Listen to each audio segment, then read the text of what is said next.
Alright, so I'm coming right at you with the Dallas Cowboys 7-round mock draft. And just like my Bears draft, PFF gave me an A-, but I have a feeling the Cowboys fans are not going to like this one. Mainly because they haven't really liked anything I've done. Let's get right into it.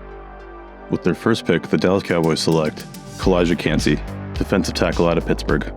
This might seem like wishful thinking for the boys, but Kancey has been falling lately, with many saying he's going to be limited to a third down role in the NFL. But I think teams pass a lot more than they used to, so I don't know if that actually makes sense, but that's just me.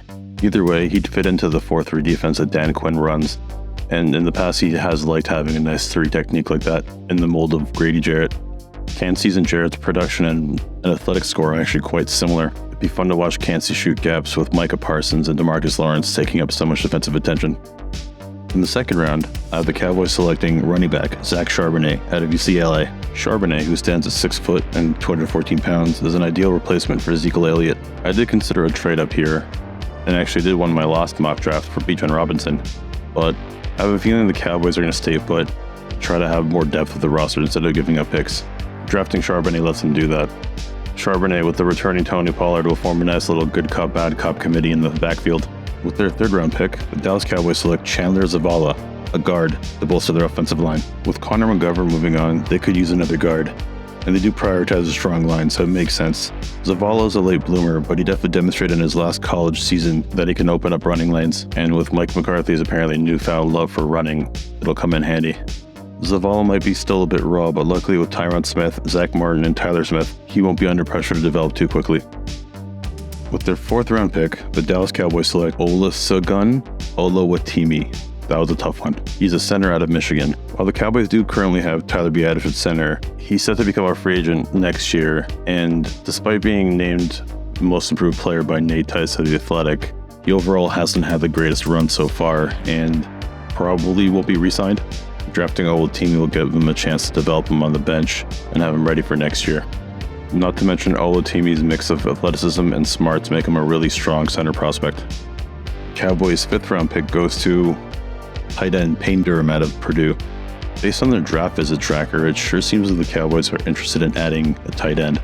Durham is a promising athlete who started as a lacrosse player and switched to football, and he profiles as a Y or move tight end, but also with the potential to block. This might seem a little rich for Payne, but if you look at the drop-off after him, it makes sense for the Cowboys to go aggressive here in the 5th round and make sure to get him. With their pick in the 6th round, the Cowboys select Ventrell Miller, a linebacker out of Florida. Miller is best described as a new age thumper, in the sense that thumpers now are 230 pounds. He's arguably the hardest hitter in the class, and he'll definitely fit into a defense that is quite physical and fast. He looks like he's definitely a Will rather than a Mike, and his run defense will be kind of a problem, but he has enough skills in other areas, and he'll find a way onto the field with his hard-hitting style. In the 7th round, with their last pick, I have the Cowboys selecting a kicker, Jake Moody. Why draft a kicker? Well, it's because currently you don't have a kicker on your roster. And no, Tristan Vizcaino does not count. To be honest, I didn't really do much research into Jake Moody, but maybe I'll just Google him right now.